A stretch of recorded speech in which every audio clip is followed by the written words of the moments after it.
Hello guys, this is Mildred Basay once again and welcome to another video tutorial.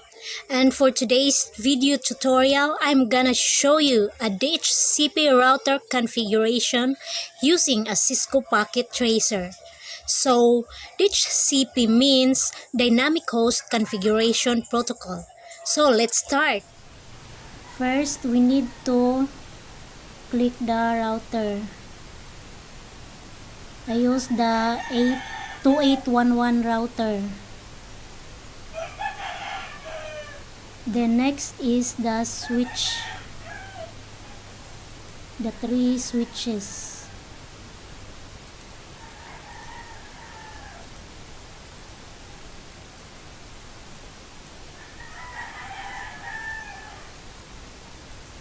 Next is the PC.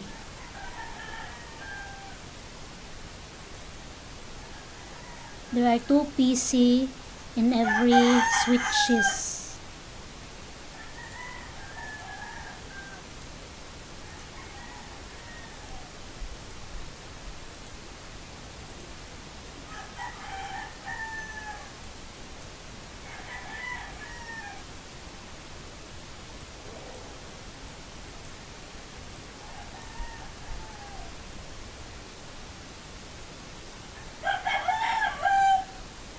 Then connect the router to every switches.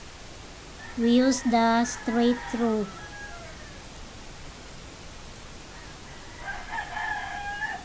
Click the fast Ethernet 0/0, then 0/1. Then straight through, connect the router to switches, fast Ethernet 0/1.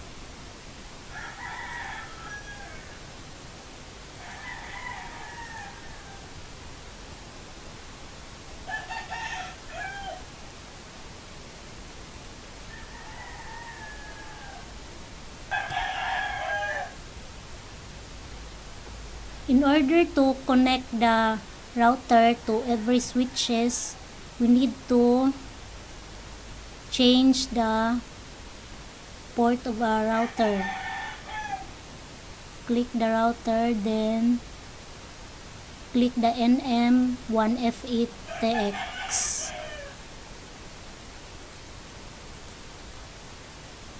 Then off, then this icon will drag to the top, then on. Exit. We use the straight through to connect the router to switch 2.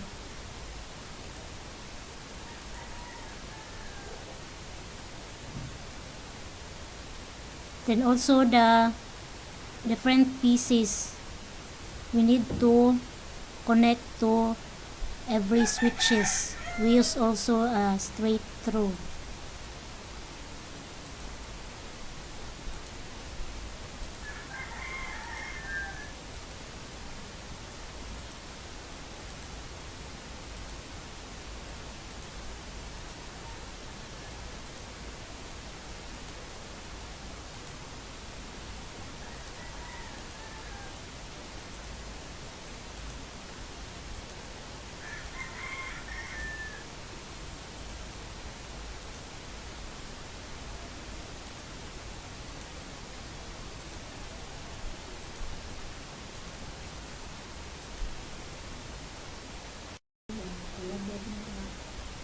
Next is the home router.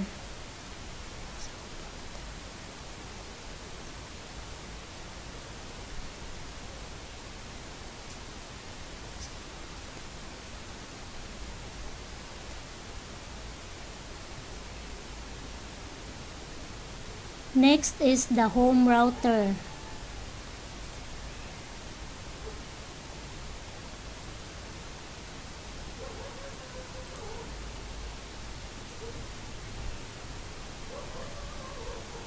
Then the 3 laptop.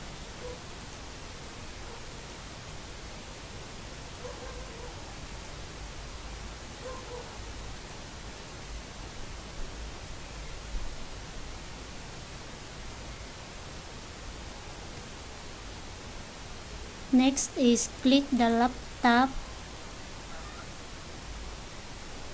go to physical, then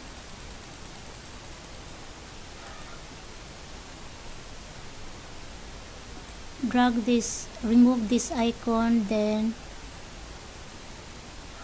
drag it to the top, then on, exit.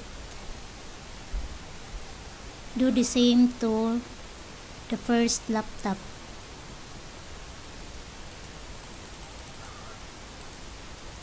Off, then remove this icon, then transfer this icon to the top, then on, exit.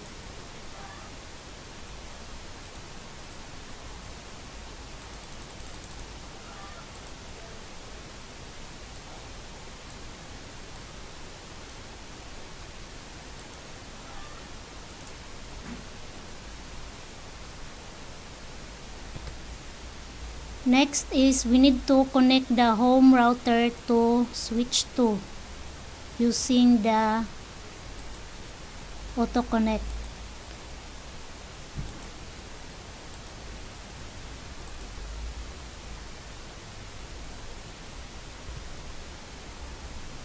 Next is click the router, then click the CLI.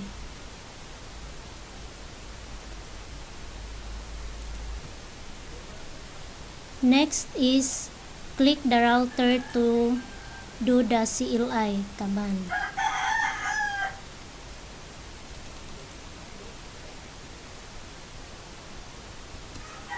Caps lock N, then enter.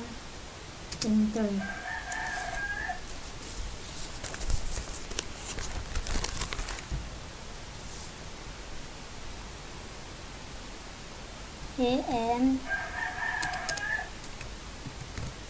then enter. CONF,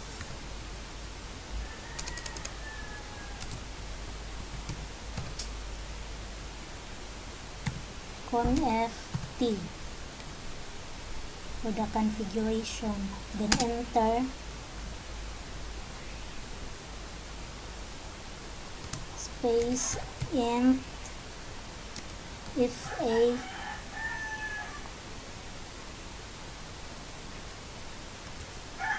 zero over zero.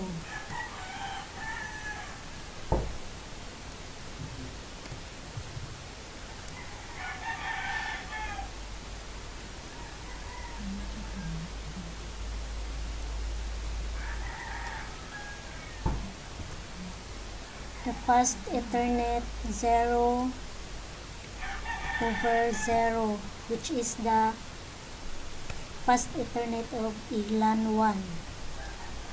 Then enter, space the IP address. I use class A IP address 10.0.0.1, space the subnet mask 255.0.0.0.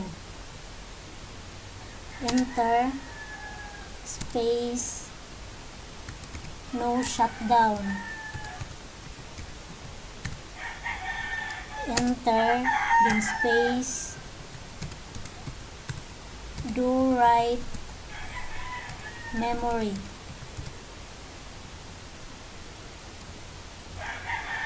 Enter, then the IP DHCP.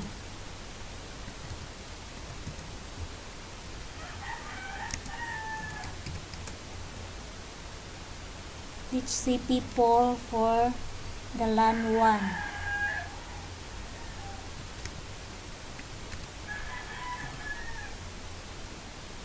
Enter, then space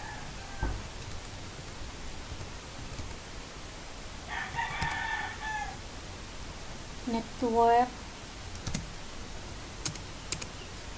space the IP address of LAN 1, which is 10.0.0.1 space the subnet mask, which is 255.0.0.0, a class A also. Enter, then space default,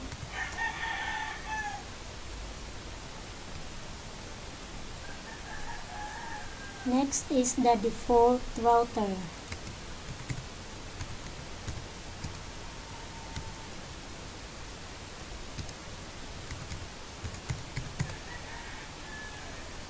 Space the IP address, which is 10.0.0.1. Enter, then space exit.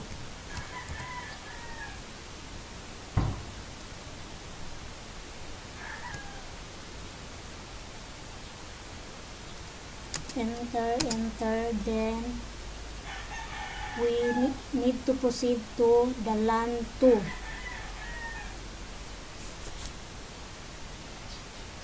Let's do the command space int fast Ethernet 0/1,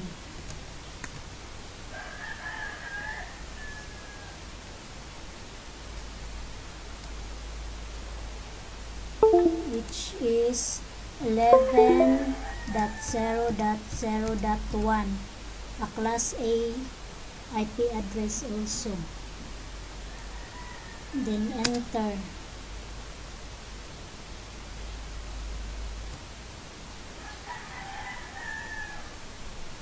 Next is we need to use the command for the LAN 2. Space int the fast Ethernet 0/1,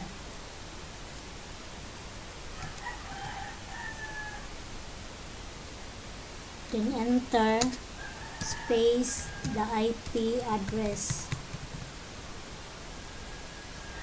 The IP address for the fast Ethernet 0/1 for the LAN 2 is 11.0.0.1. Space the subnet mask is 255.0.0.0. Then enter, space no shutdown. Enter, space do write memory. Enter, then space the IP Dhcp. Dhcp for the LAN 2. Enter, then space network.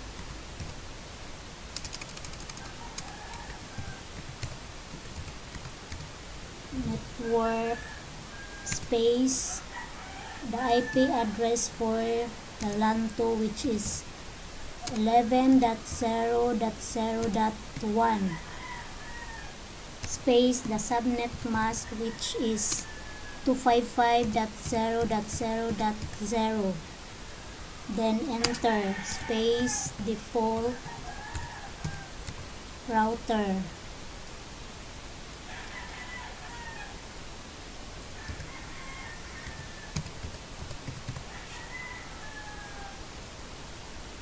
Then the IP address, which is 11.0.0.1.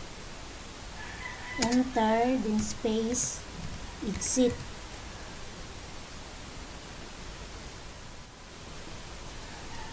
Then enter, then let's proceed to the LAN 3.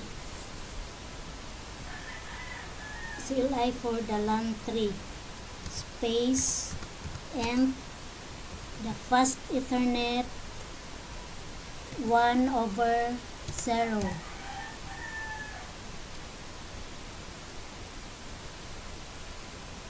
enter, then space the IP address for the LAN 3.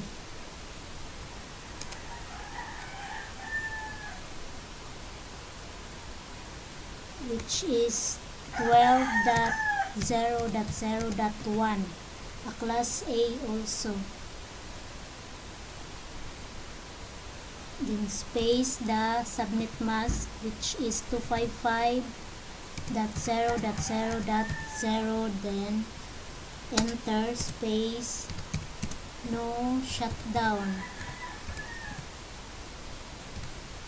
enter, space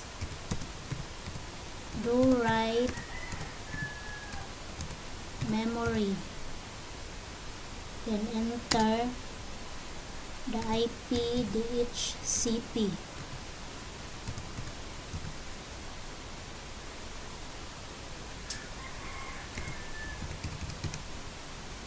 For the LAN 3, enter, then space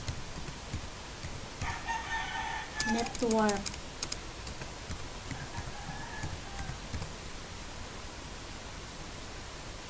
then the IP address, which is 12.0.0.1, then subnet mask 255.0.0.0, enter, then space the default router,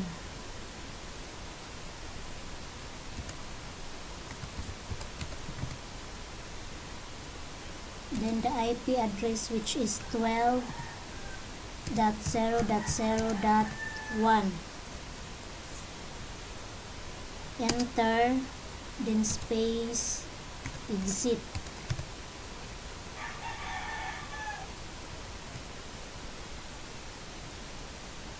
then after the command exit, then click every PC, then desktop, then IP configuration. As you can see, the static there is bulleted, then change it to Dhcp. As you can see, the Dhcp is successful. Do the same to the other PC, for the PC1.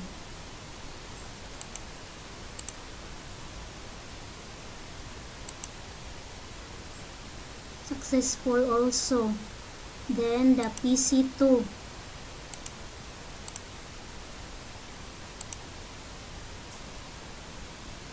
Successful. Then PC3.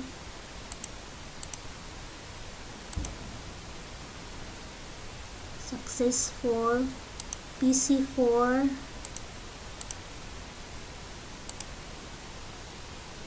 Successful also.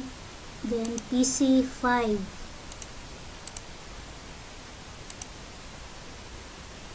Also successful, or PC are successful. Then exit. Next is click the router 1, then the RIP.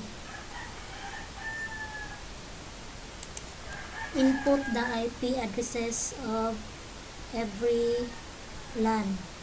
First is 10.0.0.1. Add, then another is 11.0.0.1. Last is 12.0.0.1.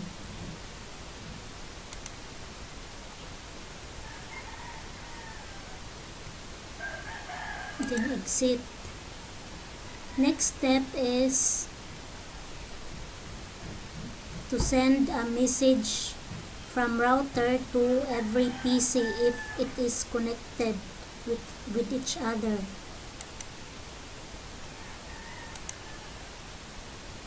click the router 1, then to the PC 0.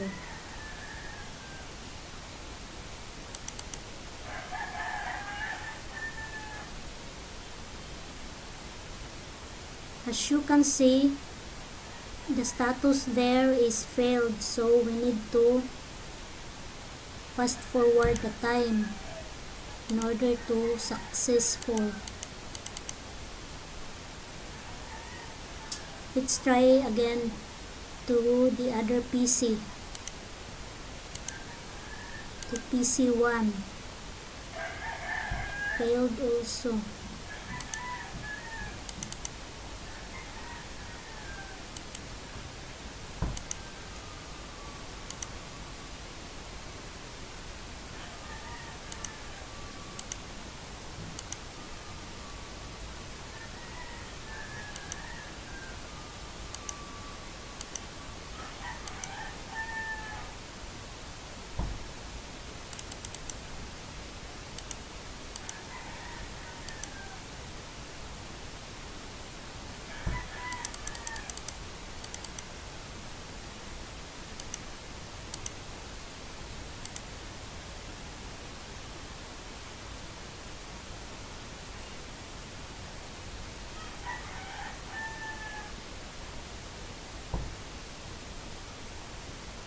If the status is failed, you need to fast forward the time.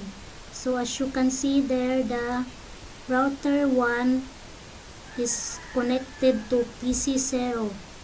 It is successfully connected to PC 0. Let's try another PC.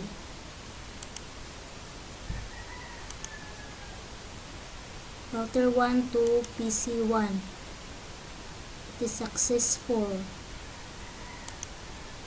Router 1 to PC 2. Successful also. Router 1 to PC 3. Successful.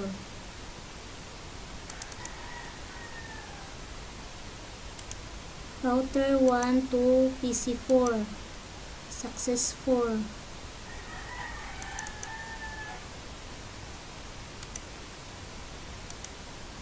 Router 1 to PC 5. Successful also.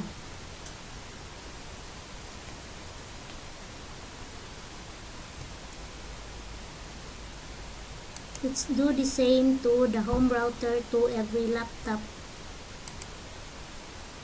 If it is successful.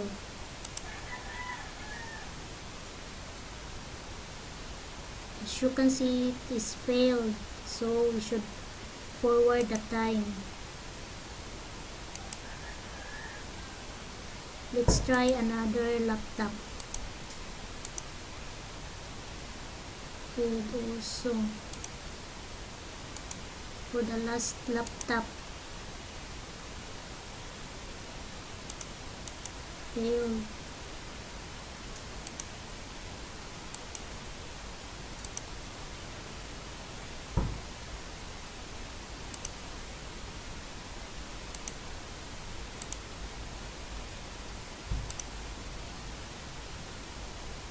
So, home router is successfully connected to laptop 0. So we should fast forward the time in order to successfully connected. Let's try another laptop, which is laptop 1. It is also successfully connected. Then to laptop 2. Also, it is successfully connected to home router. But if you want to try if router 0 is successfully connected to the home Wi-Fi router, so it cannot be because home router doesn't have an RIP, but the router 0 does have an RIP, so they can't be successfully connected to each other. So that would be all, guys, and thank you for tuning in. Have a great day.